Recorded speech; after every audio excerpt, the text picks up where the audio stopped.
into this tutorial, so I realized that there were quite a lot of 2-hour tutorials showing you how to create a website, but no one actually finishes those. So I decided to make a 20-minute tutorial to show you how you can get the same or even a better result. So by the end of this video, you'll have a fully mobile responsive website, similar to top websites like Apple, Spotify, and Tesla, and you'll be able to easily edit the website. So for example, if you want to change the text, you can, and if you want to move the text to different areas of the website, you just click and you drag. And let's zoom out of the website a little bit. Okay, you can also adjust the columns just by dragging like that, and you can also move the modules around, and you can undo. So you can also add video modules, and if you hover over this green icon here, you can add all sorts of modules. For example, gallery modules, SoundCloud, or even add a blog or a shop. So this video is perfect for beginners, or even if you want to create websites for clients. And this is actually the same video that a lot of people actually follow to start their own web design agency on places like Fiverr. So if you want to create a website, then make sure to watch this video to the very end. So what I want you to do is click on the link below this video. So this is the page that's going to take you to, and we're going to be completing the website in just 7 steps. So the first step is choosing a name for your website. So for example, my one would be create a website 23.com, and then you'd click on check availability.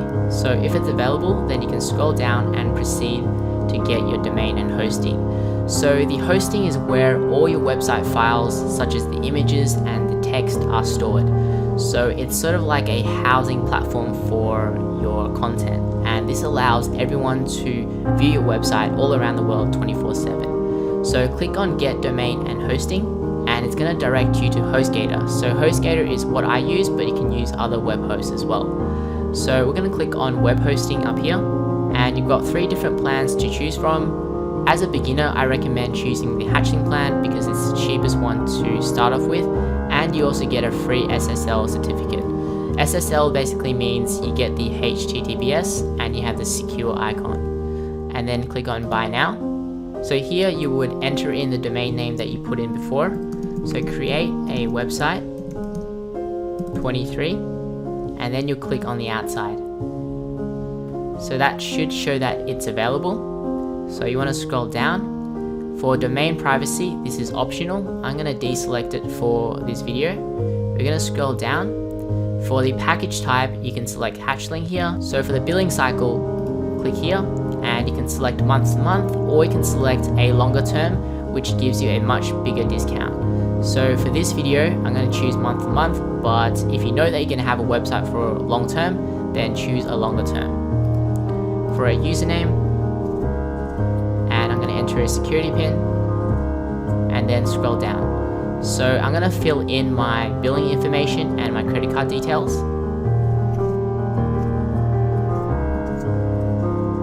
Scroll down. So as you can see, you get the free SSL. For these ones, you want to uncheck these because you can do these for free later with plugins. Scroll down, and for the coupon code, enter learn to create, and then click on validate. So this is going to give you a bigger discount and also a discount on the domain registration. So if you use this code, I will get a small commission, which helps me create these free videos. So you want to tick your red and agreed, and then you want to scroll down and then click on checkout now. Okay, so once you've actually paid for that, then it'll say order completed, and you'll also get an email which looks something like this, your account information. Now the next step is to click on the control panel link, and this is where we're going to install WordPress. So grab your username here and also your password, and then click on login. And then what you want to do is click on build a new WordPress website, and then select your domain. Leave the directory part empty,